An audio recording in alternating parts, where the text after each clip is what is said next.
itu cinta. Biasanya nomor satu sebabnya karena kecocokan. Imam Al-Ghazali dalam Ihya-nya juga menyebutkan sebab yang lain. Cinta itu bukan hanya karena cocok, akan tetapi karena indah. Karena indah, teman-teman. Kita tuh secara jibillah, secara watak, secara naluri, secara fitrah itu suka sama sesuatu yang bagus-bagus, gitu ya. Suka sama sesuatu yang bagus-bagus, suka sama bunga lebih daripada sama bangkai. Kita nggak suka sama bangkai, gitu ya, karena menurut kita busuk rupanya, busuk baunya, begitu kan. Kita nggak suka gitu. Kita nggak suka sama suara teriakan. Kita lebih suka sama suara yang lembut, begitu ya, suara yang merdu, begitu kan? Kenapa gitu? Indah, teman-teman. Maka orang dengan suara yang indah, dengan tampilan yang cantik, tampilan yang cakep, ganteng gitu, akan lebih mudah disukai daripada yang tidak begitu. Kan begitu ya? Jadi dari yang nggak begitu gitu. Makanya kan kalau kita lihat-liatin tuh anak-anak muda-muda gitu suka sama aktor, artis film misalnya gitu kan ya. Karena kan ya, pasti yang disukain tuh yang tampang-tampangnya cakep-cakep, begitu kan? Atau yang suaranya bagus-bagus gitu. Itu udah pasti tuh gitu. Karena memang secara naluri manusia itu disukai, diberi sesuatu hal yang cakep-cakep. Tapi itu teman-teman saudaraku sekalian yang disenengin sama badannya. Nah nanti itu kalau udah mengarah kepada otak biasanya lebih kepada suka sama seseorang karena cara pandangnya, suka sama seseorang karena cara berpikirnya, gitu ya. Terlama-lama kalau udah ke hati gitu kan, sukanya sama Allah Subhanahu wa Ta'ala, karena dia tahu bahwa ini indah, tapi penciptanya jauh lebih indah. Kayak Zulaikha. Tahu Zulaikha? Tahu. Siapa? Tangga sebelah rumah Ustazah. Ada yang namanya Mpok Zulaikha. Bukan itu maksud saya. Zulaikha ya, Imratul Aziz, istrinya Pak Aziz. istrinya Menteri Keuangan ya, zamannya Nabi Allah Yusuf alaihi salam. Itu teman-teman sekalian, Zulaikha itu kan seneng banget tuh sama Nabi Yusuf. Kenapa? Yaitu mata ya, karena sangat indah kan. Nabi Yusuf tuh kan cakep banget gitu. Cakepnya tuh cakep, istilah anak zaman sekarang, cakep gila gitu ya. Ya Allah, cakepnya tuh cakep banget gitu, kelewatan gitu kan. Nabi Allah Yusuf alaihissalam. Nah situ Zulaikha cinta kepadanya. Rasa cintanya membuat dia mau melakukan apapun untuk bisa mendapatkan Yusuf alaihissalam. Dan bahkan ketika seperti yang kita tahu, yang Allah ceritakan dalam Al-Quran ya, hiya rawadatni an nafsih, mengajukan dirinya kepada Nabi Allah Yusuf, ngajakin gitu kan, sampai dengan berbuat sesuatu yang haram. Teman-teman sekalian yang saya muliakan, ini Siti Zulaikha secara naluri aja emang suka sama orang-orang yang cakep gitu kan. Akan tetapi teman-teman, Zulaikha itu kan pada akhirnya menikah dengan Nabi Yusuf ya, walaupun kita nggak ada yang diundang pernikahannya. Ini saya pernah ditanya nih, ya Allah, ada masa-masanya tuh orang Jakarta sibuk sama Nabi Yusuf, kawin apa enggak sebenarnya sama Siti Zulaikha. Saya bolak-balik gitu hadir di majelis, ditanyain gitu, Ustazah, Nabi Yusuf tuh sebenarnya nikah nggak sih sama Zulaikha? Nah ini bingung kan, kita mau nyari datanya kemana coba? Karena di Al-Quran kan tidak diceritakan gitu secara detailnya ya, nikah atau enggaknya gitu. Terus saya bilang, ya insya Allah nikah, walaupun saya nggak diundang.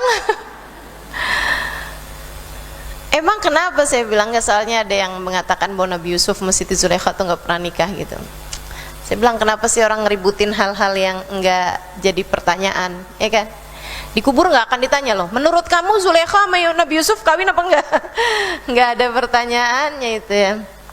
Ala kulli hal, akan tetapi teman-teman sekalian, menurut yang akurat gitu ya, menurut referensi yang akurat itu Nabi Yusuf menikah dengan Siti Zulaikha, kemudian memiliki anak, dan kemudian anaknya itu punya anak, berarti cucunya bernama Rahmah. Salah satu dari cucunya bernama Rahmah, dan itu adalah istri Nabiullah Ayyub alaihissalam yang rambutnya panjang, kemudian sempat pernah jual rambutnya untuk membeli makanan.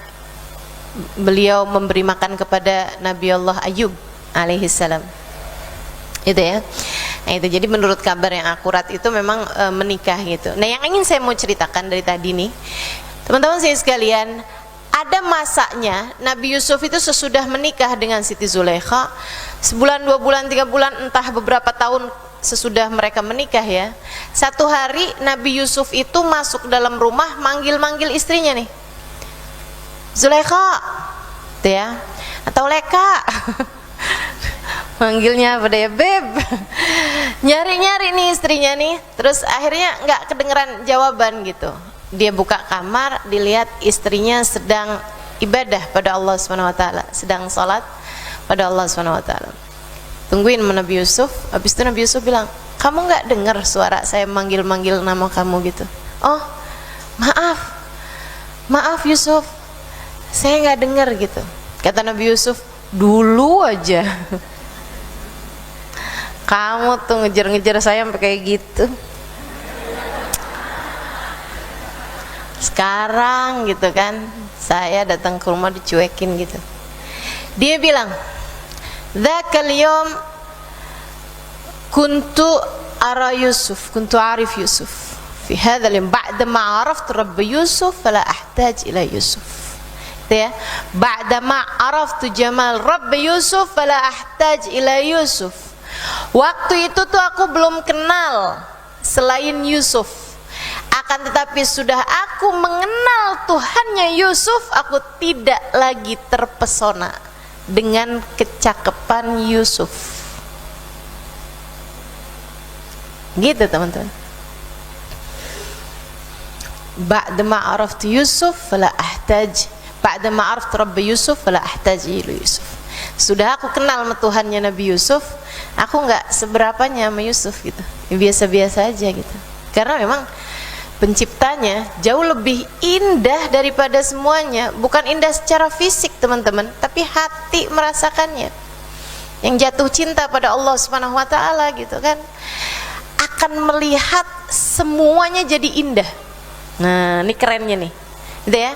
Orang kalau jatuh cinta sama orang gitu kan, ngelihat nggak ada yang indah selain yang dicinta.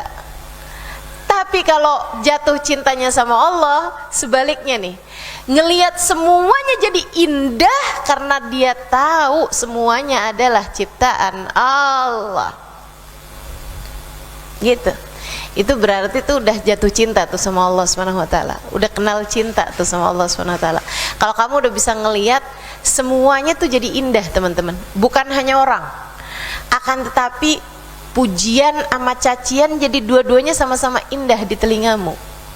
Kalau udah kamu kenal sama Allah Subhanahu wa Ta'ala, jatuh cinta sama Allah Subhanahu wa Ta'ala, teman-teman saudaraku sekalian yang saya muliakan, bahkan baginya antara sehat sama sakit dua-duanya sama-sama indah.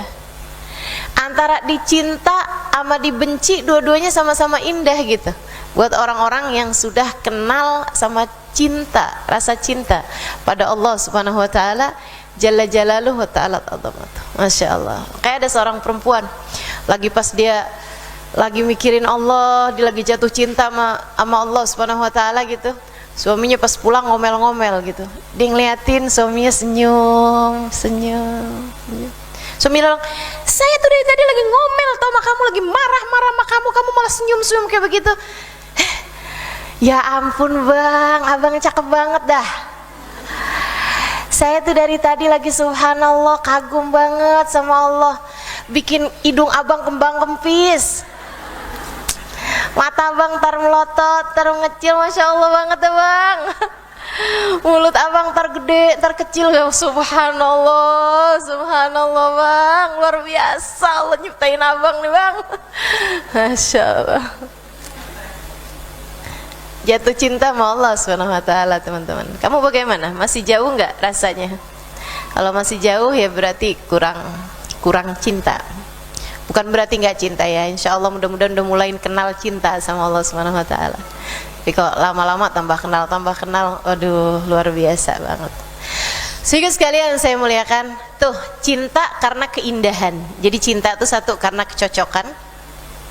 Cocok itu dari yang paling dasar, cocok sama apa yang dimauin sama badan, kemudian cocok sama apa yang dimauin sama akal.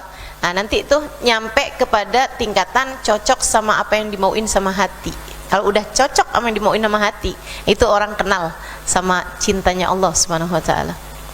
Jatuh cinta dia sama Allah Subhanahu wa taala, sebab hati itu nggak pernah lebih cocok daripada kepada Allah Subhanahu wa taala. Teman-teman sekalian, yang keduanya, orang tuh bisa cinta karena keindahan. Deh ya. Nah, kalau udah cinta karena keindahan, ini nih, yang paling dasar keindahan dari apa yang dilihat mata, apa yang didengar telinga, apa yang dirasa sama panca indera kita begitu kan. Itu yang pertama gitu. Tapi nanti lama-lama tuh akan cinta kepada apa yang dirasa indah oleh akalnya. Nah, nanti lama-lama akan merasa cinta kepada apa yang dirasa indah oleh hatinya. Pada saat itu juga dia akan berjumpa dengan Allah Subhanahu wa taala, karena sebenarnya tidak ada yang lebih indah daripada Allah Subhanahu wa taala. Innallaha jamil yuhibbul jamal. Sungguhnya Allah Subhanahu wa taala itu indah, dan Allah Subhanahu wa taala menyukai atau mencintai keindahan. Baik, teman-teman sekalian saya muliakan. Kemudian yang ketiga, orang tuh akan jatuh cinta lil hasanah, karena kebaikan. Karena kebaikan orang itu. Kalau ada orang nih tiap hari ngasih kamu uang misalnya gitu ya, lama kelamaan kamu pasti jatuh cinta sama dia, nggak bisa enggak gitu. Makanya kenapa kita cinta sama orang tua kita gitu ya, lebih lagi orang tua yang baik sama kita gitu, karena kan nggak semua orang tua baik ya, ada juga orang tua yang ninggalin kan gitu kan. Sama orang tua yang ninggalin gitu, cinta kita tapi kurang daripada sama orang tua yang baik gitu kan sama kita kan. Itu karena memang seperti itu teman-teman sekalian. Secara watak, secara naluri, orang akan suka sama sesuatu yang baik. Entah itu baik kepada dirinya sendiri ataupun baiknya kepada orang lain. Kita nih misalnya gitu ya, dengar ada orang sangat dermawan sekali kepada orang lain gitu, kita akan suka sama orang tersebut, kita akan cinta sama orang tersebut gitu. Nah, kalau seperti itu masalahnya teman-teman sekalian, siapa yang lebih baik daripada Allah Subhanahu wa taala? Wa ma bikum min ni'matin faminallah. Tidak ada sesuatu dari kenikmatan melainkan semuanya datangnya dari Allah. Wa in ta'uddu ni'matallahi la tuhsuha. Kalau kamu mau menghitung-hitung nikmat dari Allah Subhanahu wa taala, enggak ada yang bisa dihitung. Nah, makanya kalau dari tiga hal tersebut nih, dari kecocokan, dari keindahan, dan dari kebaikan, teman-teman sekalian, kamu akan tahu bahwa yang semestinya dicinta di atas segalanya adalah Allah Subhanahu wa ta'ala. Allah Subhanahu wa ta'ala. Karenanya mintalah terus cintanya Allah Subhanahu wa ta'ala, dan mintalah kepada Allah agar hatimu dikaruniakan cinta padanya. Minta, jangan cuman kalau doa tuh minta duit mulu. Malu dari kecil mintanya duit mulu. Malu mau Allah udah segini tuanya ya diminta duit aja ya. Teman-teman sekalian saya muliakan, minta sama Allah Subhanahu wa taala dikaruniai cinta padanya. Allahumma rzuqni hubbak wa hubba man yuhibbak wa hubba kulla amalin yugarribuni ila hubbak. Ya Allah, karuniakan aku rasa cinta padamu. Karuniakan aku rasa cinta kepada siapapun yang mencintaimu. Karuniakan kepada aku rasa cinta kepada perbuatan yang mendekatkan aku kepada cintamu. Waj'al hubbaka wa hubba nabiyika ahabba ilaina mimma siwakuma. Ya Allah, dan jadikanlah rasa cinta kami kepadamu dan kepada kekasihmu Muhammad sallallahu alaihi wasallam lebih kami cintai daripada apapun selain kalian berdua, selain Allah dan Rasulnya maksudnya. Gitu teman-teman, minta doa, minta sama Allah Subhanahu wa taala biar dikaruniai cinta kepada Allah Subhanahu wa ta'ala gitu. Minta cintanya Allah Subhanahu wa ta'ala Jalla jalaluh wa ta'ala ta'zamatuh. Ustazah, Allah tuh kalau cinta sama seorang hamba kayak gimana sih? Ada nggak sih rasanya gitu? Kita kalau mau tahu, nih hati saya udah kenal belum sih sama cinta pada Allah gitu? Hati saya udah ada belum sih rasa cinta sama Allah Subhanahu wa ta'ala? Bisa kerasa nggak Ustazah? Bisa banget. Sebab cinta itu memang teman-teman sekalian nggak bisa dibohongi. Cinta itu adalah rasa, rasa itu nggak bisa dibohongin. Kan gitu ya. Kalau kamu ucapan atau apa bisa bohong gitu. Tapi kalau ama rasa hati kamu nggak bisa bohong. Kamu ngerasa nggak cinta sama anak kamu? Cinta, betul nggak? Semua yang punya anak di sini cinta nggak sama anaknya? Cinta, yakin saya. Sama suamimu? Ah, itu belum tentu. Maksudnya nggak semua orang cinta sama suaminya. Tapi kalau sama anaknya udah pasti. Sama halnya dengan enggak semua anak cinta sama orang tuanya. Mudah-mudahan kamu menjadi salah satunya yang cinta sama orang tuamu gitu kan. Tapi enggak semua orang bisa cinta sama orang tuanya gitu. Nah teman-teman sekalian, tapi kalau sama anak tuh emang secara watak gitu, naluri asli, dasar manusia itu cinta sama anaknya gitu. Nah teman-teman sekalian, kita mau tahu nih, saya ini udah punya rasa cinta belum sih sama Allah Subhanahu wa taala? Saudaraku sekalian yang saya muliakan, kamu bisa merasakannya. Gimana nih seberapa porsi Allah dalam hatimu? Karena cinta itu kan urusannya hati gitu.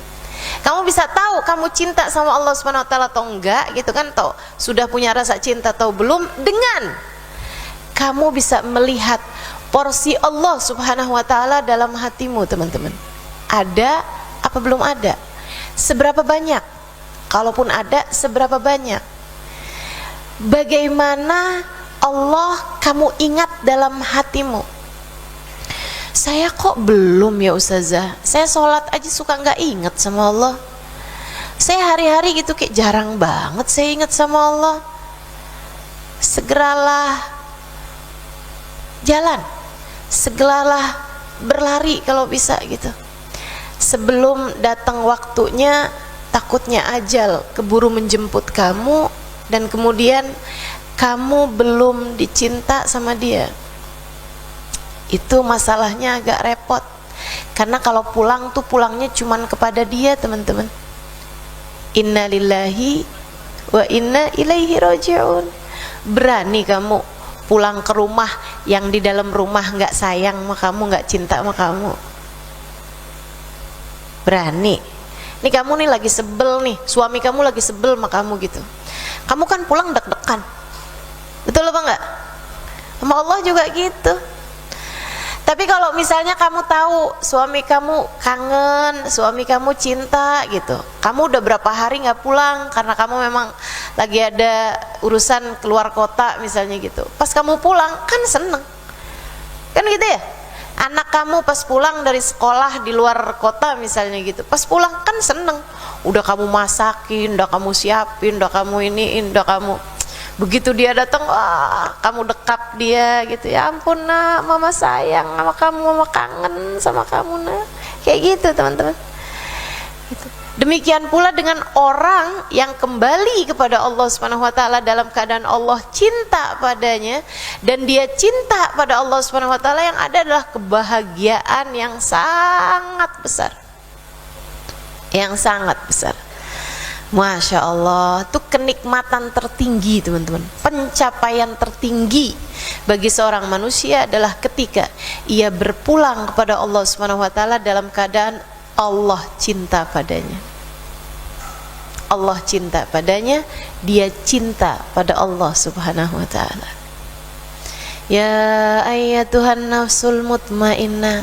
Seromantis itu loh Allah.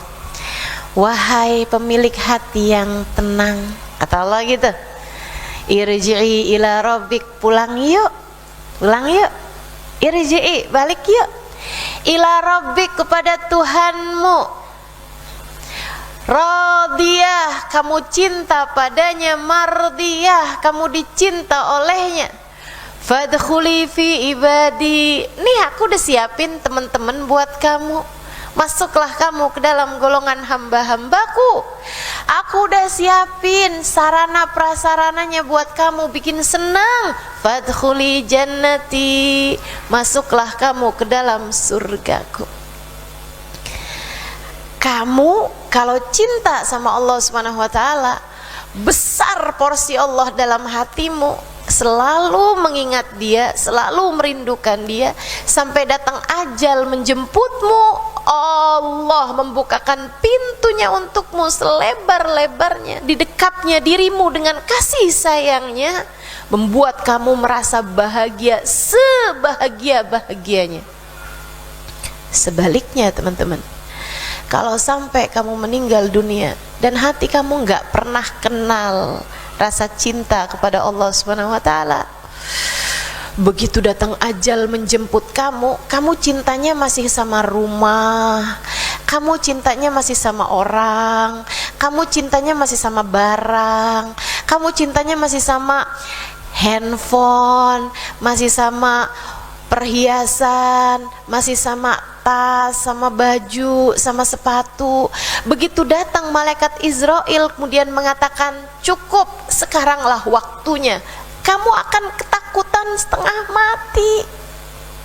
Tahukah kamu, bahkan ketika jenazah seseorang diangkat, dibawa ke dalam tempat dia mau disolati, atau bahkan tempat dia dikuburkan, itu kata Nabi Muhammad alaihissalam, sahih yasma'uhu kulluhum ila tsaqalain, dia berteriak-teriak dengan teriakan-teriakan yang didengar sama semua makhluknya Allah kecuali manusia dan jin.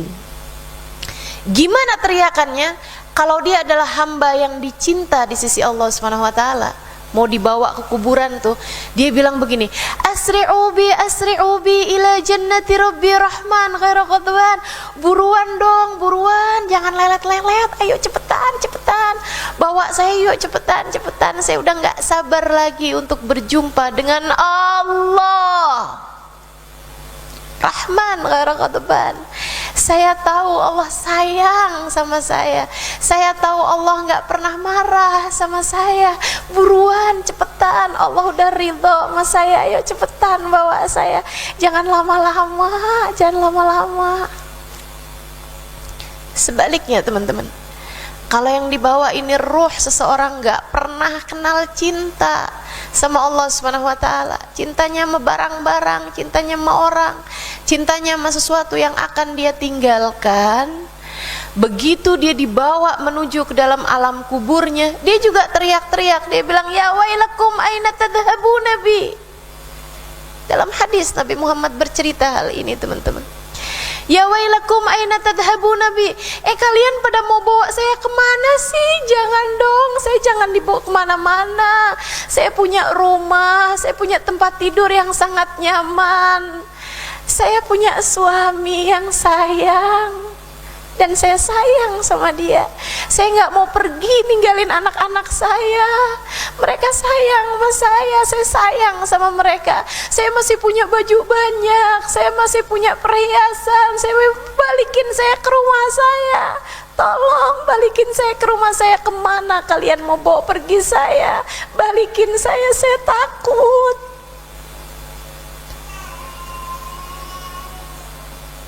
Kamu akan menjadi salah satunya teman-teman.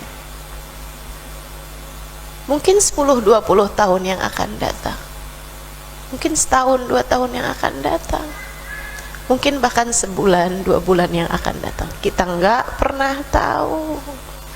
Karenanya jika kamu ngelihat, kok saya belum kenal ya rasa cinta sama Allah Subhanahu wa taala, cepetan putar balik, segeralah berputar arah. Carilah cintanya. Mau sampai kapan kamu kejar-kejar, nangis-nangis cinta dari manusia? Mau sampai kapan kamu kejar-kejar, merintih-rintih, nangis-nangis, sampai segala ibadahmu kamu minta hanya sekedar harta dunia? Dunia mah begini-begini aja, teman-teman saudaraku sekalian. Dunia mah segini-gini aja, teman-teman saudaraku sekalian. Dunia mah asli, senangnya tuh nggak jauh beda antara si kaya sama si miskin. Senangnya nggak jauh beda, teman-teman. Yang namanya rasa senang terhadap makanan itu, lauk paling enaknya lapar, teman-teman. Beneran asli, lauk paling enaknya lapar makanan itu. Asalkan kamu lapar, makanan apa juga jadi enak.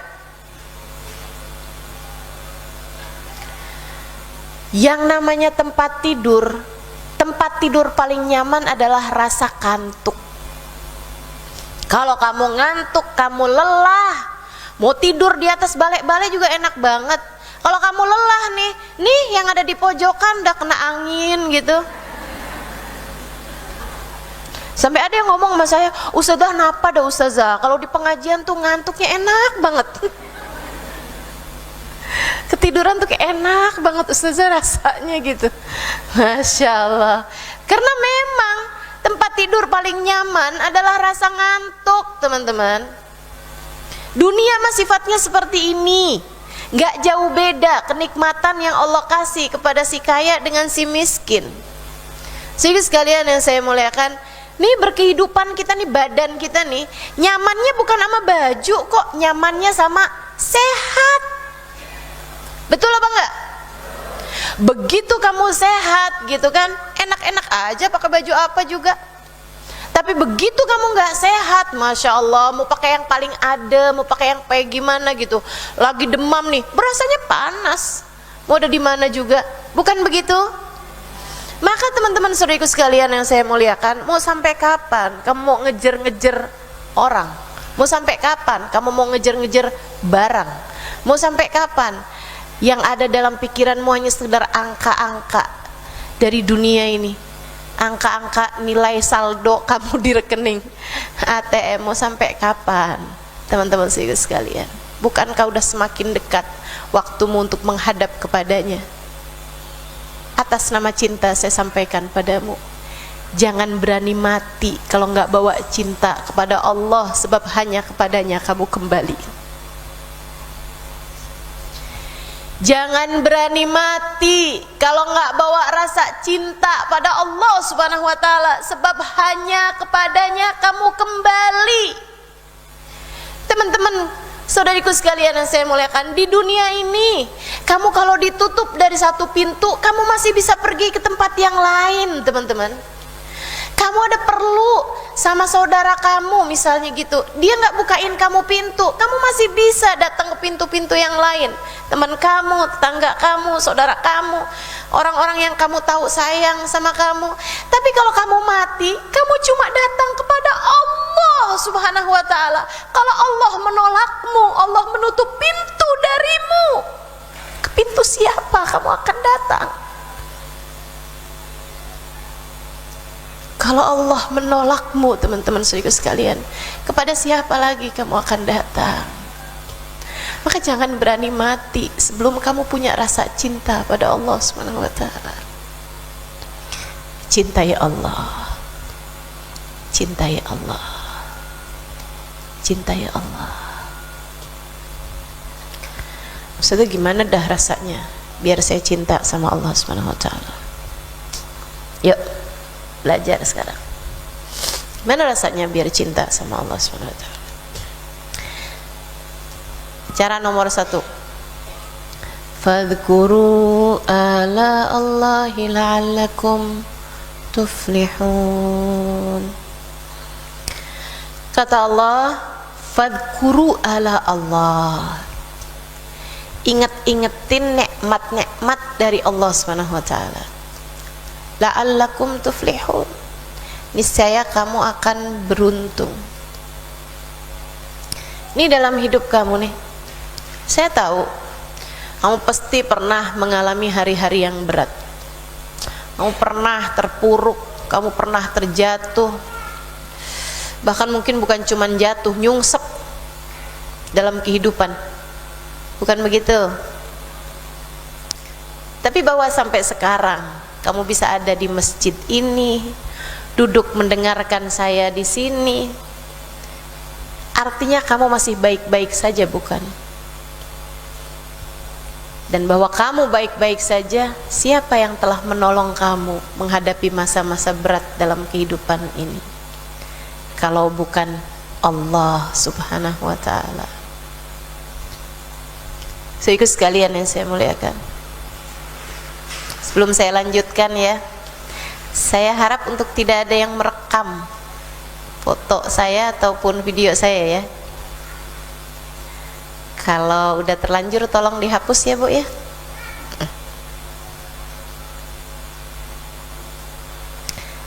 Rekamnya suara aja nggak apa-apa.